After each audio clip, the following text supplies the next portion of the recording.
السلام علیکم ورحمۃ اللہ وبرکاتہ۔ الذین اتقوا اذا مسهم طائف من الشیطان تذکروا، اور یہی روش ہے تقوی والوں کی، جن لوگوں کے اندر تقوی ہوتا ہے جب ان پر کوئی گزر ہو جاتا ہے شیطان کے کسی سائے کا۔ اذا مسهم طائف من الشیطان، شیطان کا کوئی ان کے اوپر گزر ہو گیا تو سایہ پڑ گیا، تذکروا، فوراً وہ چوکنے ہو جاتے ہیں، فوراً ہوش میں آ جاتے ہیں کہ یہ کیا ہوا، ہم پر کچھ اثر پڑ گیا تھا، کچھ عارضی طور پر کچھ غفلت سے طاری ہو گئی تھی۔ جیسے کہ خود حضور فرماتے ہیں صلی اللہ علیہ وسلم، انہ لا یغان علی قلبی، میرے دل پر بھی کبھی کبھی حجاب سا آ جاتا ہے۔ وانی لاستغفر اللہ 70 مرۃ فی کل یوم، اور میں روزانہ 70 مرتبہ اللہ سے استغفار کرتا ہوں۔ لیکن یہ سمجھ لیجئے کہ ہمارے دل کے اوپر حجاب وہ بہت اور شے ہے، اور حضور کے قلب مبارک پر حجاب، آپ کے قلب مبارک کا حجاب جو ہے وہ ہماری 100 حضوریوں لاکھوں حضوریوں سے بڑھ کر جو ہے وہ حضوری کے درجے میں ہوگا۔ لیکن جو انٹینسٹی ہے،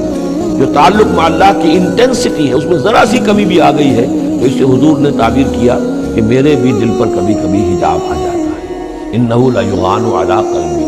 انٹینسٹی تو کم ہو گئی نا، یہ بجلی جس پاور کی ہے ذرا سی کم ہو جائے گی تو ایک دفعہ تو آپ کو محسوس ہوگا اندھیرا ہو گیا، حالانکہ بجلی ہے، روشنی ہے، اندھیرا نہیں ہوا ہے، لیکن اس کی پاور کم ہوئی ہے۔ تو فرمایا کہ انہ لا یغان علی قلبی وانی لاستغفر اللہ 70 مرۃ فی کل یوم۔ ان الذین اتقوا اذا مسهم طائف من الشیطان تذکروا، تو فوراً وہ چوکنے ہو جاتے ہیں، یاد کرتے ہیں، فاذا هم مبصرون، اور ان کی آنکھیں کھل جاتی ہیں، انہیں حقائق نظر آنے لگتے ہیں، وقتی سا جو سایہ پڑ گیا تھا اس سے وہ فوراً نکل آتے ہیں۔ وَإِخْوَانُهُمْ يَمُدُّونَهُمْ، باقی جو شیطانوں کے بھائی ہیں انہیں شیطان گھسیٹ کر لے جاتے ہیں، فی الغی، وہ اس کجی کے اندر وہ گھسیٹتے ہوئے دور تک پہنچاتے ہیں، جیسے بلعم بن باعورہ کو پہنچایا کہ اسے آخری حد تک پہنچا کر دم لیا۔ تو شیطانوں کا جو ولی ہوگا پھر شیطان کا تو اس کے اوپر زور چلے گا،